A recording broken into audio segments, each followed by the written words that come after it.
You hear people talking all the time about like safe sex. Is that really something that there exists? Safe sex is an absolute joke. It's one reason the government doesn't even use the term anymore. They've preferred now to shift the language to safer sex. For one reason, medically, they can't back up safe sex anymore because the most common sexually transmitted disease is something called human papillomavirus.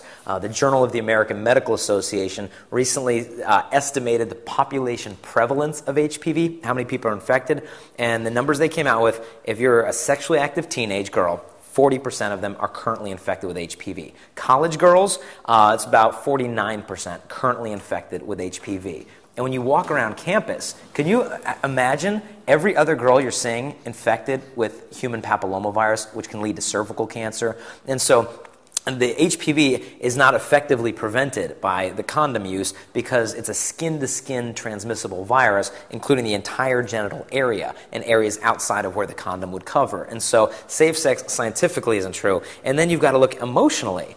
You know, girls come to me all the time bawling their eyes out. And what should I say to them? Hey, you guys used a condom. You're not pregnant. You don't have a disease. You're safe. She's not safe. She's totally vulnerable. She's extremely hurt. She hasn't been safe just because she wore a piece of plastic. And people will say, well, no one thinks wearing a condom is going to protect you emotionally, but they overlook the emotional effects. The American Journal of Preventive Medicine has now recommended to doctors that if you find out your teenage patient, a girl, is sexually active, you're supposed to screen her for mental health, for depression. Because they said depression falls so quickly after premarital sex that if your girl's patient is having sex, screen her for depression. She's probably depressed.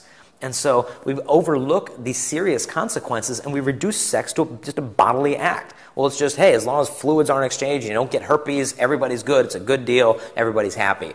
Let's not forget about the hearts. Let's not forget about the souls, the bodies, the memory, and the future marriages.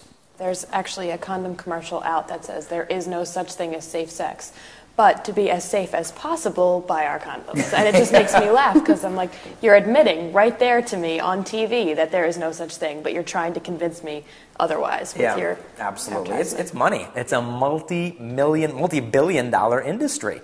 Planned Parenthood, they have a research arm called the Alan Guttmacher Institute, and the Guttmacher Institute did a study of girls who are experiencing an unwanted pregnancy. How many of them were using birth control when they got pregnant? And what they found amongst high school girls, the majority of pregnant high school girls got pregnant while using birth control.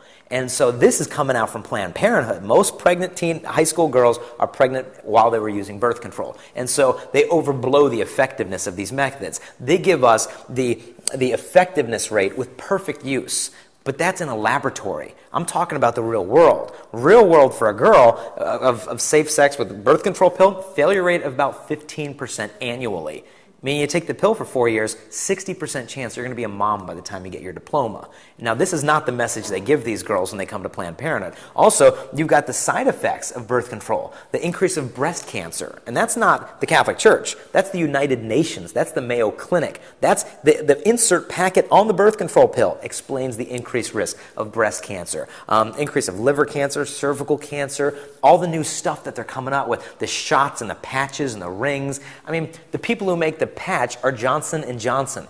They're getting sued by over 1,500 women right now. In fact, you can get on their website. Every 3 months, I've been doing it religiously, checking their report to their shareholders. And they have to report in there, in the fine print, how many people are suing them for the birth control patch. This is not sexual liberation.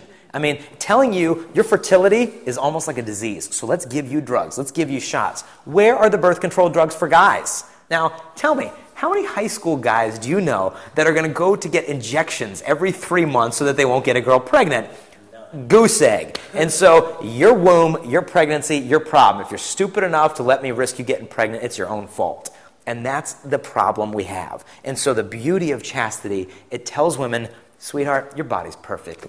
You don't need shots. You don't need drugs. If you want to space out children like in your own family, all you need to be is understood in your fertility, and you can plan out children that way. And so, to me, this is the sexual liberation. This is liberating for a woman to be told your body's perfect. You don't need all the drugs. You don't need all the shots. And when my wife was on birth control, back when she was sexually active in high school, she would get mood swings and depression and weight gain, and she'd feel it terrible. And she'd say to her boyfriend, this stuff, it's not good for my body. And he would say, oh, it's okay, just try a little longer.